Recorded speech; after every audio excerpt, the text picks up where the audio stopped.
Ketika ma'rifatul fana ditanya Syekh Abdul Hamid, siapakah engkau? Jawabannya Allah. Sama seperti Syekh Siti Jenar, sama seperti Al-Hallaj.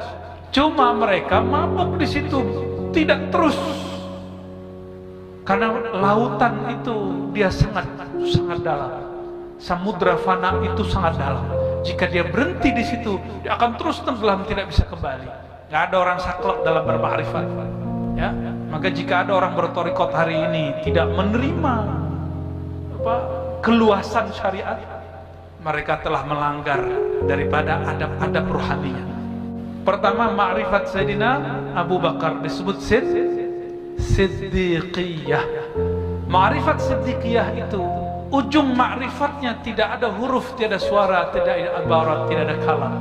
Ketika seorang hamba mengaku, ya Allah, semakin aku mengenal engkau, semakin merasa aku tidak mengenal siapa engkau. Itu sebabnya zikir Sayyidina Abu Bakar, zikirnya khafi, matanya dipejam, lidahnya dikunci ke langit-langit, lalu dia diam, hanya menyebut Allah, Allah.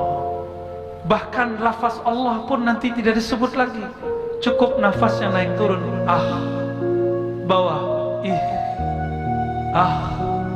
bukan berarti itu nama Allah.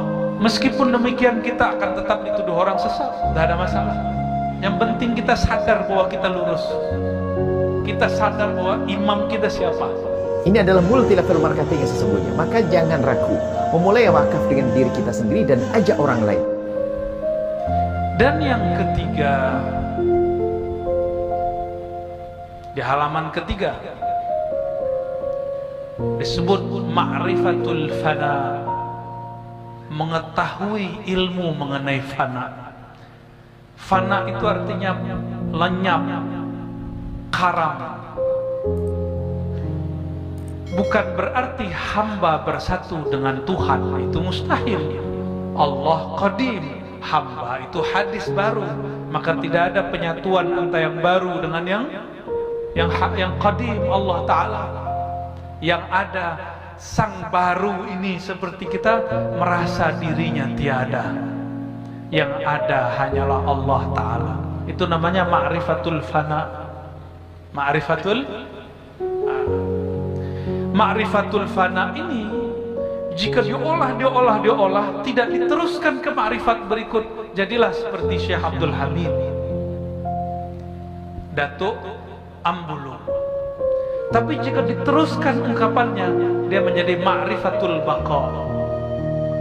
Di ma'rifatul baqa kembali kesadaran si hamba. Ketika ma'rifatul fana ditanya Syekh Abdul Hamid, siapakah engkau? Jawabannya Allah. Sama seperti Syekh Siti Jenar, sama seperti Al-Hallaj. Man anta? Anda siapa? Allah. Itu bukan dia yang jawab. Kalau dia yang jawab batal, karena Syekh Abdul Hamid makhluk, dia benda baru, bukan Tuhan, ya. Lalu bagaimana kok itu bisa terjadi? Pernah terbayang nggak Nabi Musa dapat kalam Allah di Bukit Tursina, masuk goa? Itu Allah berbicara lewat apa? Allah menggunakan alam semesta yang ada di situ lalu berbicara. Tapi kalamnya tanpa huruf dan suara, kalamnya tidak menyatu pada benda. Apa rahasianya? Hanya Nabi Musa dan Allah yang tahu. Ya, itu rahasia-rahasia mereka, itu rahasia para nabi. Jika Allah dapat menggunakan bukit, cahaya sebagai media berbicara, maka Allah juga bisa mengkalamkan namanya pada nama hamba bernama Al-Hallaj, hamba bernama Abdul Hamid, hamba bernama Siti Jenar. Cuma mereka mabuk di situ, tidak terus. Karena lautan itu dia sangat dalam. Samudra fana itu sangat dalam. Jika dia berhenti di situ, dia akan terus tenggelam, tidak bisa kembali. Dalam bab hakikat mereka benar, tapi dalam bab syariat mereka melanggar syariat Muhammad secara ilmu zahir. Atas dasar itulah ahli fikih yang zahir menghakimi mereka. Inilah terjadi kenapa Sunan Kalijaga merestui penghakiman Syekh Siti Jenar. Kenapa? Sederhananya Sunan Kalijaga berbicara begini, Nabi Muhammad lebih tinggi dia apa ente? Kata Sunan Kalijaga kepada Syekh Siti Jenar, ya tinggi Nabi Muhammad. Nabi Muhammad pernahkah berbicara seperti kamu? Anallah, aku Allah. Sayangnya Syekh Siti Jenar tidak menjawab dengan pas. Seandainya dia menjawab dengan pas, ada jawabannya. Tahu jawabannya? Mau dibocorkan malam ini? Ada rahasianya, saya nggak mau kasih tahu. Seandainya beliau menjawab begitu, dan begitu juga seandainya Al-Halat menjawab dengan cara itu, dia akan selamat daripada penghakiman ahli zahir. Itu, ya. Semoga Allah menyelamatkan kita semua. Tapi kita tidak boleh sama sekali ada pandangan hina kepada Al-Hallaj, Syekh Siti Jenar, Datuk Ambulu, nggak boleh. Mereka itu kekasih-kekasih Allah yang mabuk pada lautan fana, ya. Tapi karena zahirnya terlihat oleh ahli zahir melanggar, sebenarnya tidak. Kalau mereka faham, kan orang mabuk kena hukum nggak? Orang mabuk nggak kena hukum. Inilah kelebihan daripada Datuk Kelampayan Syekh Muhammad Arsyad Al-Banjari. Beliau tidak mau lama berputar di samudra fana. Dia lanjutkan dengan izin Allah terus kepada maqamul baqa. Bukan berarti Syekh Siti Jenar tidak sampai ke baqa. Baqanya pada fana dia. Ya, nanti pusing kalau saya bahas itu terus, ya. Di halaman kelima disebutkanlah kaifiat. Makanya di bulan-bulan lalu saya sampaikan, mohon bersuci sebelum ngaji. Masih bersuci? Syukur-syukur kalau tadi sore mandi taubat, atau kalau minimal mandi. Kenapa? Di sini lafaznya hendak mengerjakan zikir itu mandi dan bersuci daripada hadas lita, ya, daripada hadas. Lalu apa? Mengucap istighfar. Nanti kita praktek, ya, di ujung insyaallah. Lalu mungkin tidak sempat sembahyang 2 rakaat, sembahyang hajat. Dulu saya disuruh begitu. Habis mandi kita istighfar, disuruh sholat hajat 2 rakaat, ya. Nanti kita tebus dengan salawat dan subhanallah walhamdulillah wala ilaha illallah. Jadi thariqat itu tidak saklek. Yang saklek itu orang jahil. Orang alim tidak ada yang saklek. Jadi tidak bisa ini, nggak bisa ini. Ada pilihan-pilihannya.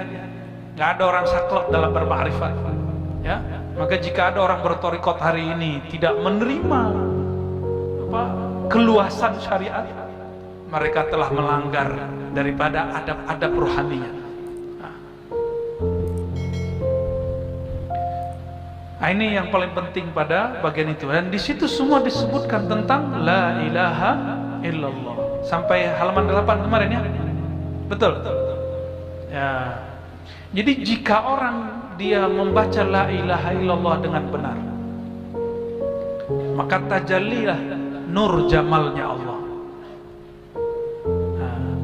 Apabila rasa ini Allah beri, maka dia disebut dapat jazab. Jazab itu ditarik rasa oleh Allah.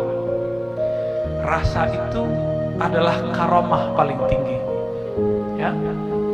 Dan itulah kasyaf yang paling kuat. Di sini ada 2 aliran ma'rifat. Pertama, ma'rifat siddiqiyah. Yang kedua, ma'rifat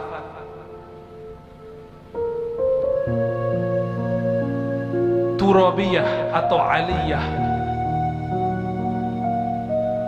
Ini ada 2 jenis ma'rifat. Pertama, ma'rifat Sayyidina Abu Bakar disebut siddiqiyah. Ma'rifat siddiqiyah itu ujung ma'rifatnya tidak ada huruf, tidak ada suara, tidak ada ibarat, tidak ada kalam. Pernah dengar ada orang berbicara begitu? Ma'rifat itu tidak berhuruf, tidak bersuara. Ini namanya ma'rifat Abu Bakar As-Siddiq. Coba kita lihat ya kalimatnya di sini. Di halaman ke-9. Seperti kata Abu Bakar As-Siddiq radhiyallahu ta'ala anhu, al-ajzu an darkil idraki idrakun. Al-ajzu, lemah. Al-ajzu artinya merasa lemah. Daripada apa? Daripada mendapatkan ma'rifat, pengetahuan. Idrok itu pengetahuan, ma'rifat itu ilmunya, prosesnya namanya idrok.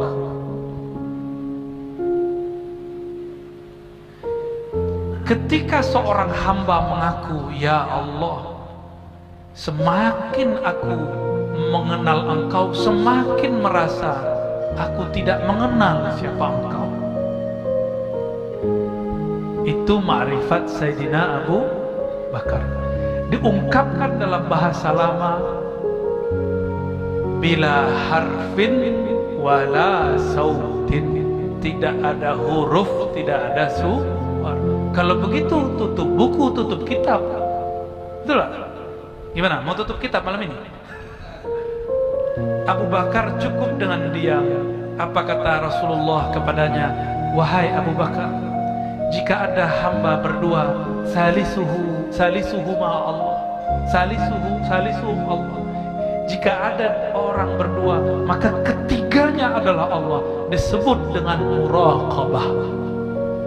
Muraqabah disebut muraqabah adadiyah atau muraqabah ma'iyah. Yang lebih tepat muraqabah ma'iyah. Apa arti muraqabah? Merasa dilirik, diawasi, dijaga. Apa arti ma'iyah? Bersama Allah Subhanahu wa ta'ala. Sayyidina Abu Bakar tidak ada kalam, dia hanya merasakan bersama Allah.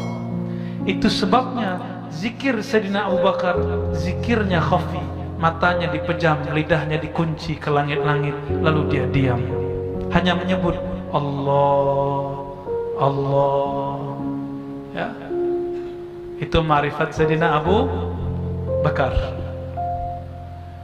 Bahkan lafaz Allah pun nanti tidak disebut lagi, cukup nafasnya naik turun, bawah, bukan berarti itu nama Allah, itu bunyi nafasnya. Disebut zikir tanafus, zikir anfas, nafas berbunyi. Apapun bunyi di alam semesta, itu bunyi tasbihnya. Jika burung berkicau, kipas angin berbunyi, nafas kita juga berzikir. Itulah bunyi zikirnya yang baru diungkap oleh ulama terdahulu. Ternyata di dalam ungkapan itu ada lagi ungkapan, di balik ungkapan itu ada lagi ungkapan. Ternyata tiada batasnya. Maka kitab ini kalau orang katakan ini nggak boleh dikaji, kalau ini tidak boleh dikaji, kenapa Syekh Arsyad Al-Banjari tulis kitab ini? Ya? Bahkan ada yang lebih berjilid-jilid dari kitab ini, banyak. Saya punya banyak, kawan-kawan saya punya banyak. Kadang-kadang kita terlalu berlebihan kepada seorang imam. Ya, baik.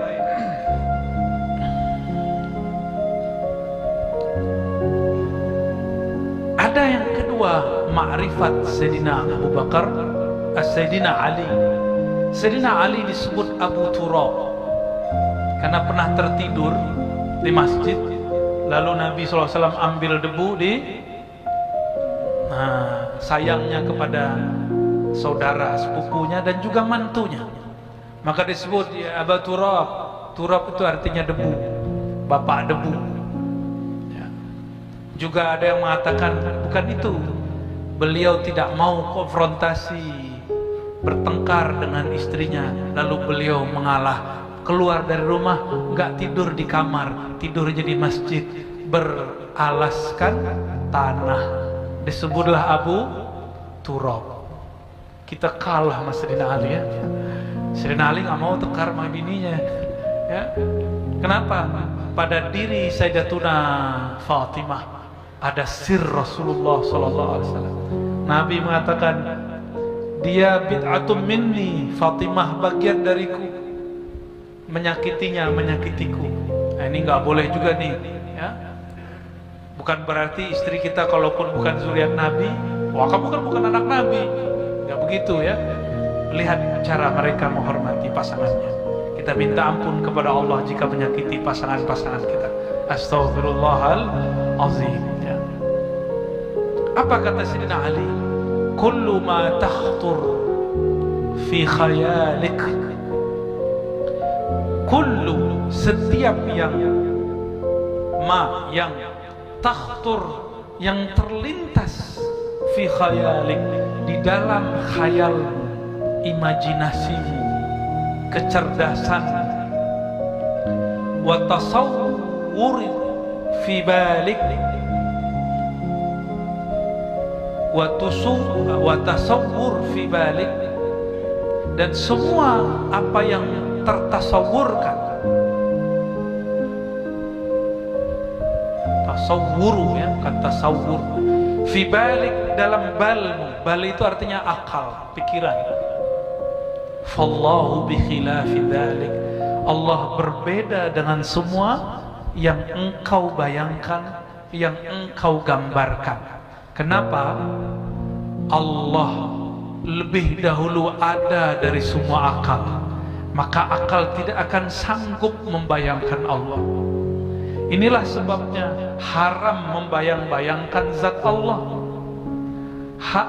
Boleh belajar ma'rifat zatullah, tapi haram tafakkur fi zatillah. Itu dua hal yang beda. Ma'rifat zatullah ujungnya laisa kamisli syai', tiada yang serupa dengannya. Itu ma'rifat zatullah. Tapi kalau memikirkan zat Allah, belajar malam ini 1 jam lagi gila. Pasti. Maka itulah alasannya kenapa asas tasawuf mesti berakidah yang sahih, akidah yang benar. Meskipun demikian kita akan tetap dituduh orang sesat, tidak ada masalah. Yang penting kita sadar bahwa kita lurus, kita sadar bahwa imam kita siapa ya.